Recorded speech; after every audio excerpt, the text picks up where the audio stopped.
Ranchi press club में Birsa Munda covid care multi facility hospital का उद्घाटन किया गया। सुबह के स्वास्थ्य मंत्री बन्ना गुप्ता ने इस हॉस्पिटल का उद्घाटन किया। 40 बेडों वाला कोविड अस्पताल मीडिया कर्मियों और आम जनता को समर्पित किया। इस दौरान उन्होंने बातचीत करते हुए मीडिया से कहा कि राज्य में कोरोना संक्रमण को रोकने के लिए हर तरह का प्रयास किया जा रहा है। केंद्र सरकार पर हमला बोलते हुए कहा कि केंद्र सरकार के ढुलमुल रवैये के कारण आज झारखंड में ऐसी स्थिति देखने को मिल रही है।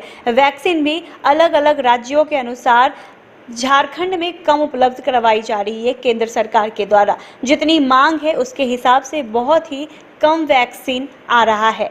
जहां तक राज्य में स्वास्थ्य सुविधा की बात है, प्राइवेट अस्पतालों में मरीजों से मनमाने ढंग से पैसे वसूले जा रहे हैं। इसको लेकर के भी हमने गाइडलाइन जारी किया है। वहीं स्वास्थ्य मंत्री ने प्राइवेट हॉस्पिटलों को चेतावनी भरे लहजे में कहा कि अगर वे अपने रवैये में सुधार नहीं लाते हैं तो बड़े से बड़े हॉस्पिटलों का निबंधन को रद्द करने का काम किया जाएगा। यह सूचना उन बड़े बड़े अस्पताल वालों को मिल जानी चाहिए। क्या कुछ कह रहे स्वास्थ्य मंत्री, सुनिए। पहले भी ये कहा था और आज मैं फिर उसी बात को दोहरा रहा हूं कि वैक्सीन की आवश्यकता है आज भी, और आवश्यकता के अनुरूप में आविष्कार हुआ और आविष्कार की प्रासंगिकताएं हैं और प्रासंगिकता को विश्वसनीयता में बदलने की जरूरत है। तो विश्वसनीयता तो बदलने के लिए जब प्रधानमंत्री जी ने लोगों में जो जागृति पैदा करने का एक प्रयास किया था, थाली भी बजवाया था, ताली बजवाया था, मोमबत्ती जलाई थी, लोगों में जागृति लाई थी। लेकिन जब वैक्सीन आई और जब दोनों वैक्सीन कंपनी की प्रतिद्वंदिता से कुछ ऐसे समाचार आने लगे जो एक दूसरे के विरोधाभासी थे, तो उस समय ये जरूर था कि मैंने भी ये निवेदन किया था कि मैं स्वास्थ्य मंत्री हूँ, बीइंग ए हेल्थ मिनिस्टर, हमको पहला वैक्सीनेशन लगाना है। मुझे अलाउ नहीं किया गया। लेकिन दुनिया के राष्ट्र अध्यक्षों ने जैसे ही वैक्सीन बनी, पहला वैक्सीन दुनिया के राष्ट्र अध्यक्षों ने अपने लगवाया। लेकिन जब ये वैक्सीन यदि प्रधानमंत्री जी पहला वैक्सीन यदि पहला डोज लगवाते, पहला डोज केंद्रीय स्वास्थ्य मंत्री लगवाते, हमारे जो है मैं लगवाता, तो लोगों में एक विश्वास पैदा होता, लोगों में एक अवेयरनेस आता। आज लोगों में भ्रम की स्थिति हो गई है, लोग भयभीत हो गए हैं। तो इसके लिए यदि कोई जिम्मेवार है तो ये केंद्र की सरकार जिम्मेवार है। और यदि झारखंड में जो आज कोरोना का ये महामारी फैला है, तो इसके लिए पूरी तरीके से बंगाल के 8 चरण के चुनाव जिम्मेवार हैं। और जो केंद्र की सरकार ने गलत तरीके से, चुनाव आयोग ने गलत निर्णय लिए थे, और चूंकि हमारा चिचड़ा का बॉर्डर से लेकर साहबगंज का बॉर्डर तक बंगाल से झारखंड सटा है।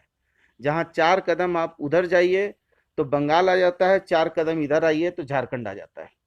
तो हमारा जो स्प्रेड हुआ है, इसके लिए ये बंगाल का जो चुनाव और जो प्रधानमंत्री जी ने चुनाव करवाया, 2 गज दूरी, मास्क जरूरी कहने वाले लोग, और इतना ज्यादा प्रवचन और ब्रह्मा की तरह जो है उपदेश देने वाले लोग, वो कहते हैं कि पर उपदेश कुशल बहुत तेरे, दूसरे को उपदेश देना बड़ा आसान है, लेकिन जब अपनी बात आती है तो बस खुल्लम खुल्ला जो है, इतनी बड़ी बड़ी रैली हो गई, इतने बड़े बड़े प्रचार हो गए, 8 चरण का चुनाव हो गया। उसको यदि 8 चरण का चुनाव था तो दूसरे राज्यों में भी ऐसे ही इम्प्लीमेंट होता, लेकिन केवल बंगाल के लिए हुआ। तो ये कहीं ना कहीं बंगाल के चुनाव का दुष्परिणाम है कि झारखंड में ये बहुत तेज गति में स्प्रेड हुआ है। ऑक्सीजन प्लांट के लिए नहीं, ऑक्सीजन प्लांट के लिए निर्भर नहीं है। आप जिस बात को घुमा के पकड़ना चाहते हैं उस पर मैं सीधा कहना चाहता हूं, आप बात को समझने का प्रयास कीजिए। देश में सबसे 1 नंबर पर महाराष्ट्र है, जहां 7 प्लांट हैं। हमारे यहाँ 6 प्लांट हैं। यूपी में एक भी प्लांट नहीं है, और यूपी देश का सबसे बड़ा राज्य है, और हम यूपी को सप्लाई करते हैं 90 टन, दिल्ली को सप्लाई करते हैं 80 टन, हरियाणा को सप्लाई करते हैं 80 टन, और हमारा झारखंड में हमको सरप्लस है ऑक्सीजन। लेकिन हमको जहां जहां पर ले जाना है ऑक्सीजन को, पूरे राज्य में जिस तरीके से सर्कुलेट करना है, उसके लिए हमको प्रॉब्लम आ रहा है। उस व्यवस्था के लिए प्रॉब्लम आ रहा है। लेकिन केंद्र की सरकार ने साइलोज बनाने के लिए तो अपने दोस्तों को पूरी व्यवस्था सौंप दी थी, लेकिन ये नहीं सोचा कि फर्स्ट फेज के बाद जो है सेकंड फेज आएगा, तो सेकंड फेज में ऑक्सीजन मस्ट होगा, तो ऑक्सीजन के लिए प्लांट बनाना चाहिए। लेकिन ये केंद्र सरकार की दूरदर्शी नीति नहीं है। और आज यदि 1057 यदि आप प्लांट का निर्धारण कर रहे हैं, तो वो प्लांट का जो निर्धारण आप कर रहे हैं, तो उसमें क्या हमारे झारखंड की हिस्सेदारी नहीं होगी? झारखंड का हमारा सुदूर जो गांव है, जो सुदूर इलाका है, जहां पर हमको रिफिलिंग में प्रॉब्लम हो रही है, यदि वहां खुद जनरेशन होने लगे ऑक्सीजन, तो हमारे वहां के लोगों को लाभ नहीं होगा। ठीक है।